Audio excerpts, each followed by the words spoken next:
Hello, welcome back to my YouTube channel Paru's world and beauty ടിപ്സിൻ്റെ പുതിയൊരു വീഡിയോയിലേക്ക് എല്ലാവർക്കും സ്വാഗതം. അപ്പം 2-3 ദിവസമായി വീഡിയോ ഒക്കെ ഇട്ടിട്ട് അപ്പം നമുക്ക് നേരെ ഇന്ന് വീഡിയോയിലോട്ട് കിടക്കാം. അപ്പം കുറേ പേരുടെ കമൻറ്റുകളൊക്കെ ഞാൻ വായിച്ചതിൻ്റെ ഭാഗമായിട്ടുള്ള ഒരു വീഡിയോ ആണിത്. അപ്പം ഒരുപാട് പേർക്ക് പല സംശയങ്ങളാണ്. എഗ്രിമെൻറ്റ് വെച്ചവർ ലൈഫ് മിഷനിൽ എഗ്രിമെൻറ്റ് വെച്ചവർക്ക് ബാക്കി പ്രോസസ്സ് നടക്കുന്നില്ലെന്ന് പറഞ്ഞ് വീഡിയോ വരുന്നു, ചോദ്യങ്ങൾ വരുന്നു. ബിൽഡിങ്ങിൻ്റെ പെർമിറ്റ് കിട്ടുന്നില്ല ചേച്ചി എന്ന് പറഞ്ഞു വരുന്നു. ലൈഫ് മിഷൻ ഇനി ഇല്ലയോ, ലൈഫ് മിഷൻ നിർത്തിയോ, ലൈഫ് മിഷൻ്റെ വിവാദങ്ങളൊക്കെ കേട്ട് ഇനി അത് കിട്ടുമോ എന്ന് പേടിച്ച് ഒരുപാട് പേര് അവിടുന്ന് ഇവിടുന്നും പലർക്കും മെസ്സേജുകൾ അയക്കുകയൊക്കെ ചെയ്യുന്നുണ്ട്. അപ്പോൾ അതിൻ്റെ ഒരു കാര്യം പറയാൻ വേണ്ടിയാണ് ഞാൻ വന്നിട്ടുള്ളത്. അപ്പം ഒന്നാമത്തെ കാര്യം എന്ന് പറഞ്ഞാൽ എഗ്രിമെൻറ്റ് വെച്ചവരൊക്കെ വിളിക്കുന്നില്ല എന്ന് പറയുന്നു. എഗ്രിമെൻറ്റ് വെച്ചു എന്ന് പറയുന്ന അതേത് പഞ്ചായത്താണെങ്കിലും എഗ്രിമെൻറ്റ് വെച്ചതിന് ശേഷം ഞാൻ പറഞ്ഞില്ലേ, എഗ്രിമെൻറ്റ് വെക്കാൻ വിളിക്കുമ്പോൾ അവർ കുറച്ച് ഫോർമാലിറ്റീസും കാര്യങ്ങളുമൊക്കെ നമ്മളോട് പറയും. അതനുസരിച്ചിട്ടാണ് നമ്മൾ എഗ്രിമെൻറ്റ് വെക്കുന്നത്. എഗ്രിമെൻറ്റ് വെച്ച് കഴിഞ്ഞ് വീണ്ടും ഇതിൻ്റെ ഒരു വെരിഫിക്കേഷൻ നടത്തുന്നുണ്ട് പഞ്ചായത്തിൽ.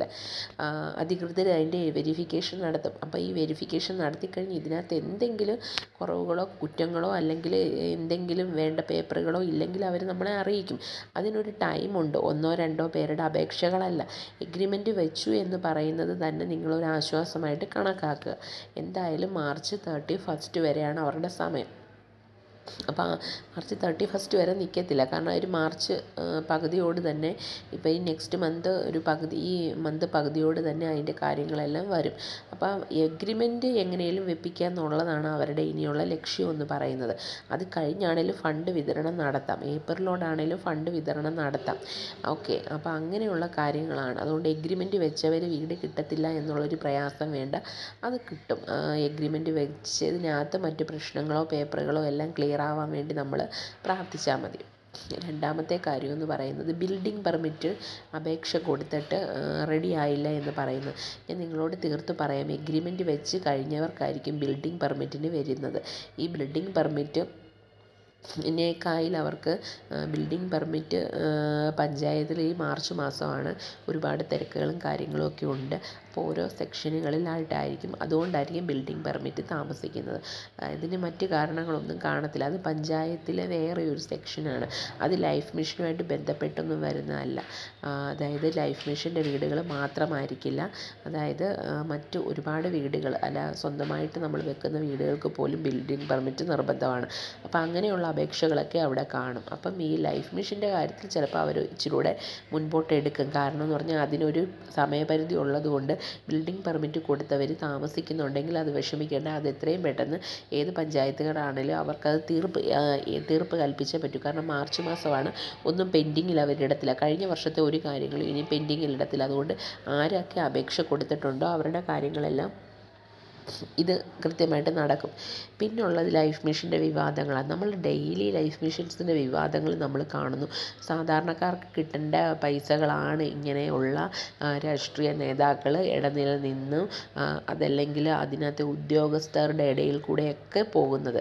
നമുക്ക് ഇപ്പം അത് നമുക്ക് ഓരോരുത്തർക്കും മനസ്സിലാകാം. ഒരാൾ അല്ലെ ഒരു വ്യക്തിയിൽ നിന്നല്ല ഇത്. ഒരു വ്യക്തി മാത്രം വിചാരിച്ചാൽ ഒരിക്കലും ഒരു കാര്യം തട്ടിച്ച് ഇത്രയും വലിയൊരു കാര്യങ്ങൾ എടുത്തിട്ട് പോകാൻ പറ്റത്തില്ല. അപ്പോൾ ഇതിൻ്റെ പുറകിൽ ഒരുപാട് പേരുടെ കാര്യങ്ങൾ കാണും. അപ്പം ഈ ലൈഫ് മിഷൻ എന്ന് പറയുന്ന ഒരു സാധാരണക്കാരന് വേണ്ടി സർക്കാർ കൊണ്ടുവന്ന ഈ സംരംഭത്തിനകത്തുനിന്ന് കൈയിട്ട് വാരി അല്ലെങ്കിൽ മറ്റുള്ളവർക്ക് കിട്ടേണ്ടത് ഇല്ലാതാക്കുക എന്നുള്ളത് ഏതെങ്കിലും ജോലിക്കാരോ അല്ലെങ്കിൽ ഏതെങ്കിലും രാഷ്ട്രീയ പ്രവർത്തകരോ അങ്ങനെ ചെയ്തിട്ടുണ്ടെങ്കിൽ അത് ഏറ്റവും വളരെ തെറ്റായ ഒരു കാര്യം തന്നെയാണ്. ഒരിക്കലും അത് ചെയ്യാൻ പാടില്ലാത്തൊരു കാര്യമാണ്. പ്രത്യേകിച്ച് സാധാരണക്കാർക്ക് വേണ്ടി ചെയ്യുന്ന ഇങ്ങനെ ഒരു സംരംഭം. അപ്പം അത് ആ ഒരു കാര്യം കൊണ്ട് പക്ഷേ ലൈഫ് മിഷൻ നിർത്തില്ല എന്നുള്ളൊരു ഇത് സർക്കാരിൻ്റെ ഭാഗത്തു നിന്ന് വന്നിട്ടുണ്ട്. അത് ആ രീതിയിലുള്ള അന്വേഷണങ്ങൾ നടക്കുക തന്നെ ചെയ്യും. എൻഫോഴ്സ്മെൻറ്റും വിജിലൻസും ഒക്കെയാണ് അന്വേഷിക്കുന്നത്. അത് അതിൻ്റെ കറക്റ്റായിട്ടുള്ള രീതിയിൽ അത് പൊക്കോളും. അത് നമ്മൾ അതിനെക്കുറിച്ച് ബോധേടാവേണ്ട കാര്യമില്ല. നമ്മൾ ഓരോരുത്തരും ചിന്തിക്കുക, നമുക്ക് അപേക്ഷ കൊടുത്തിട്ടുണ്ടെങ്കിൽ നമുക്ക് കിട്ടുക എന്നുള്ളതാണ് നമ്മുടെ ലക്ഷ്യം. നമ്മൾ അതിന് പുറകിൽ മറ്റ് കാര്യങ്ങൾക്ക് വേണ്ടി പോയാൽ പോയാൽ നമുക്ക് കിട്ടേണ്ട കാര്യങ്ങൾ നമ്മൾ നടക്കേണ്ടത് വേസ്റ്റായി പോകും. നമ്മൾ ആവശ്യമില്ലാത്ത കാര്യങ്ങൾ ചിന്തിക്കാതിരിക്കുക. നമുക്ക് വീട് കിട്ടാനുള്ള അർഹതയുള്ളവരാണെങ്കിൽ നമ്മൾ അപേക്ഷ കൊടുത്തിട്ടുണ്ടെങ്കിൽ നമുക്കത് കിട്ടിയെടുക്കുക എന്നുള്ളതാണ് നമ്മുടെ ലക്ഷ്യം. നമ്മൾ അതിന് പുറകിൽ മറ്റേതിന് പുറകിൽ നമ്മളിപ്പം പോയാൽ നമ്മുടെ ഒരു കാര്യവും നടക്കത്തില്ല. മറ്റുള്ളവർ പറയുന്നത് കേട്ടിട്ടും കാര്യമില്ല.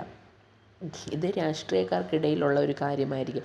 അവർ രാഷ്ട്രീയക്കാർക്ക് തമ്മിൽ പറഞ്ഞിട്ട് കാര്യമില്ല. കാരണം നമ്മൾക്ക് കിട്ടേണ്ട കാര്യങ്ങൾ നമുക്ക് നേടിയെടുക്കുക. നമുക്കത് കിട്ടാനുള്ള വഴി നമ്മൾ ഒരുക്കിയെടുക്കുക, അല്ലെങ്കിൽ നമ്മൾ പ്രാർത്ഥിക്കുക. ഇങ്ങനെയുള്ള കാര്യങ്ങളാണ് നമ്മളെ കൊണ്ട് പറ്റുന്നത്. എത്രയും പെട്ടെന്ന് നമുക്കത് കിട്ടട്ടെ. പക്ഷേ ലൈഫ് മിഷൻ എന്ന് പറയുന്ന ഒരു പദ്ധതി എന്തായാലും അത് നിർത്തില്ല എന്ന് തന്നെയാണ് എല്ലാവരുടെയും വിശ്വാസം. കാരണം അത് ജനങ്ങൾക്ക് ഒരു പാർപ്പിടം, അല്ലെങ്കിൽ അതിദരിദ്രരായിട്ടുള്ളവർക്ക് വീടില്ലാത്തവർക്കൊരു വീട്, അങ്ങനെ ഒരു മാറ്റിയെടുക്കുക എന്നുള്ളൊരു സംരംഭം ഉദ്ദേശത്തോടു കൂടി തുടങ്ങിയൊരു സംരംഭമാണ്. അതൊരിക്കലും ഒരാളോ 2 പേരോ അല്ലെങ്കിൽ കുറച്ച് പേരോ വിചാരിച്ചാൽ അത് നമ്മുടെ കേരളത്തിൽ നിന്ന് തുടച്ചു നീക്കാൻ സാധിക്കുന്ന ഒരു കാര്യമല്ല. അത്രയും മാത്രം ചിന്തിക്കുക. അപ്പം ഈ വക കാര്യങ്ങളെക്കുറിച്ചുള്ള സംശയങ്ങളും പേടികളും എല്ലാവരും മാറ്റിവെച്ച് അവരവർക്ക് കിട്ടേണ്ട വീടുകളും അതിൻ്റെ കാര്യങ്ങളും മാത്രം ചിന്തിക്കുക. അപ്പം വീഡിയോ ഇഷ്ടപ്പെട്ടെങ്കിൽ ലൈക്ക് ചെയ്യുക, മറ്റുള്ളവരിലോട്ട് ഷെയർ ചെയ്ത് കൊടുക്കുക, നമ്മളെ ഒന്ന് സപ്പോർട്ട് ചെയ്യുക. Thank you so much.